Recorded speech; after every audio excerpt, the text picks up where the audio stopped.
अन्नपतेन्नस्य दूदे जनमेवस्य शुग्मिनः प्रप्रदातारन्तारिख ऊर्जन्दो देहिद्विपदे च दुःपदे चतुष्कोणमण्डलं कृत्वा तदुपरि नैवेद्यपात्रं निधाय गायत्रीमन्त्रेण पात्रं प्रोक्षयेत् ऋतन्त्वा सत्येन परिहिञ्जामि धेनुमुद्रयाम् अमृतीकृत्य ग्रासमुद्रया ॐ प्राणाय स्वाहा ॐ अपानाय स्वाहा ॐ व्यानाय स्वाहा ॐ उदानाय स्वाहा ॐ समानाय स्वाहा ॐ ब्रह्मणे नमः।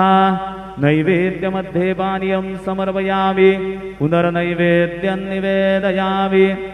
ॐ प्राणाय स्वाहा ॐ अपानाय स्वाहा ॐ व्यानाय स्वाहा ॐ उदानाय स्वाहा ॐ समानाय स्वाहा ॐ ब्रह्मणे नमः।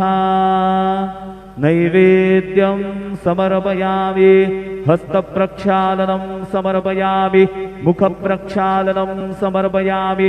शेषोपचारार्थे प्रार्थनापूर्वक नमस्कारं करोमि। श्री सच्चिदानंद सद्गुरु साईनाथ महाराज की जय।